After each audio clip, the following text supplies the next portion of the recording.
happens when the law itself declares your very existence a crime, when the emperor wakes in the dead of night, convinced that the trembling of the earth beneath Constantinople is caused not by shifting tectonic plates, but by two men embracing in a darkened room 3 streets away from the palace, when the most powerful man in the world decides that love itself is a geological event, capable of toppling columns and splitting domes, when Justinian I celebrated for 2 millennia as Justinian the Great, the restorer of Roman glory, the codifier of law, the builder of Hagia Sophia, the man who almost single-handedly dragged the Mediterranean back into one empire, becomes simultaneously the first ruler in European history to make same-sex desire between adult men a capital offense punishable by burning, castration, or beheading, and to justify that punishment not merely as moral hygiene, but as emergency seismology when the Codex Justinianus, the most influential law book ever written, text that still quietly governs France, Italy, Spain, Latin America, Quebec, Louisiana, Scotland, South Africa, Japan, and half the planet, contains within its elegant Latin a single short title 9. 9 that calmly orders the extermination of an entire invisible nation of men when the emperor's own hand signs a novella in the year 559 declaring that because certain persons have fallen into the shameful and disgusting vice contrary to nature, which is so abominable that even to speak of it is polluting, God has already begun to punish us with earthquakes, famine, and pestilence, and will not cease until the vice itself is burned out root and branch, when the most sophisticated bureaucracy the world had yet seen turns its talents to midnight raids, denunciations paid, informers, networks of ecclesiastical spies, and public spectacles of torment, when bishops who once begged mercy for heretics suddenly discover the virtue of absolute severity when it comes to desire, when the same church that preaches love your neighbor as yourself hands the neighbor over to the executioner because his love is the wrong shape, when the smoke from pyres built in the Forum of Constantine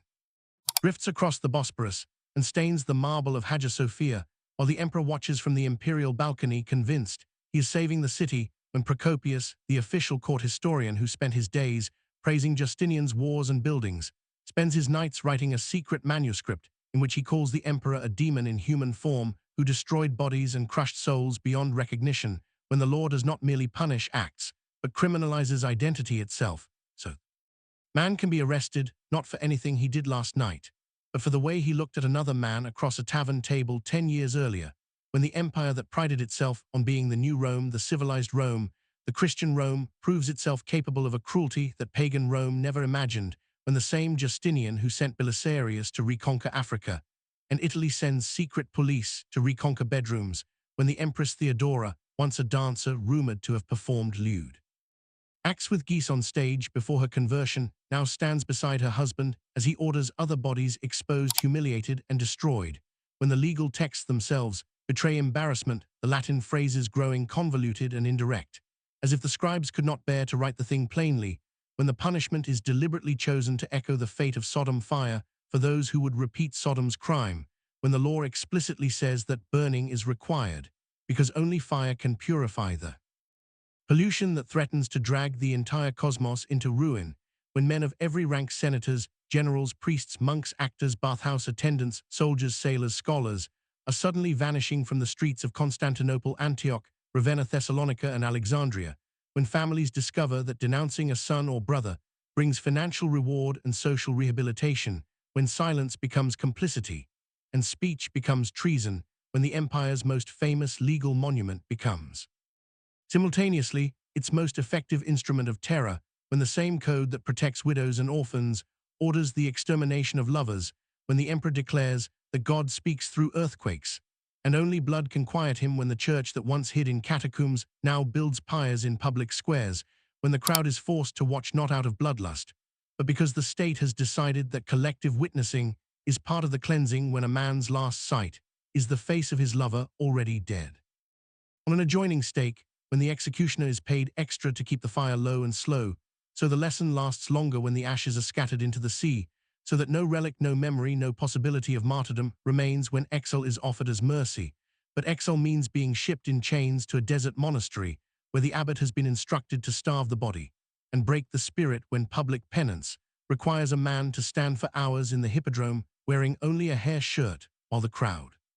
pelts him with filth and the priests chant that he is already damned, when castration is sometimes substituted for death, because a eunuch can still serve the palace, but can never again pollute the empire with desire when the law reaches backward in time, so that men who had lived peacefully for decades are suddenly arrested, because a new informer needs favor when the emperor's own nephew is rumored to have been caught in the net, and quietly disappears when the palace itself is not safe when the great palace with its 1,000 rooms becomes a labyrinth of whispers and betrayals, when even the empress's former friends from the theater are dragged away, when the law creates its own economy of accusation and reward, when the state discovers that terror is cheaper than armies, and the empire that spent fortunes fighting Persians and Vandals now spends fortunes hunting shadows in candlelit rooms, when the same Justinian who rebuilt Hagia Sophia after the Nika riots now believes the dome will fall again unless more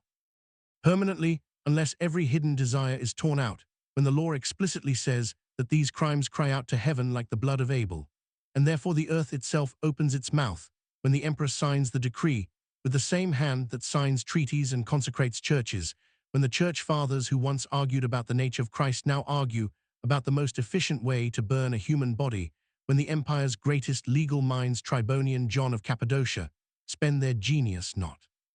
on justice, but on perfecting injustice, when the Corpus Juris Civilis becomes the first legal code in history to make homosexuality a crime against the state, rather than merely a sin against God, when the punishment is deliberately spectacular, because spectacle is pedagogy, when the state needs the crowd to participate in the destruction of its own members, when the emperor understands that fear is the only glue strong enough to hold together an empire stretching from Spain to Syria, when the law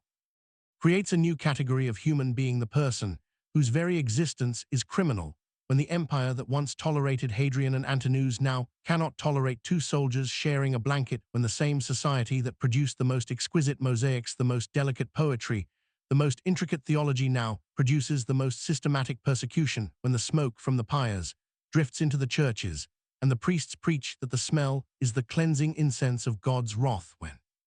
mothers learn to betray sons and sons learn to betray fathers, because the law promises absolution through accusation, when the empire discovers that it can survive earthquakes and invasions, but not desire, when the law reaches into monasteries and barracks and palaces, and finds the same sin everywhere, when the emperor begins to see enemies in every shadow, when the reign that began with triumph ends in paranoia, when the man who wanted to be remembered as the new Augustus becomes instead the inventor of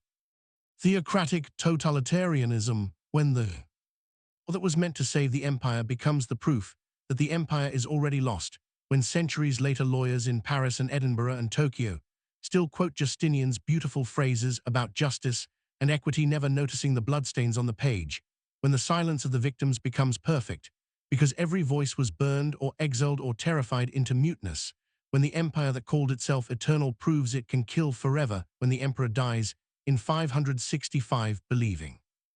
he has saved the world, and no one dares tell him he murdered part of it, when the law lives on long after the pyres have cooled, when the Codex is copied and recopied, carried to Bologna, to Paris, to Edinburgh, to New Orleans, and every time it is copied the death sentence is copied with it, when the men who were burned remain ashes scattered on a sea that no longer remembers their names, when the empire falls anyway, not because of desire, but because empires always fall when the only trace left is a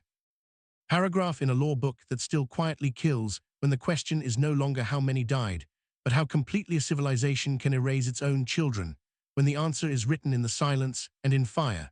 and in the calm Latin of a code that pretended to be about justice, when all it ever was about was fear. This is what happens when the law declares your very existence a crime. The world burns one hidden heart at a time, and the emperor calls the burning light, and the silence mercy, and the history books call him great, and the ashes are told they never existed at all.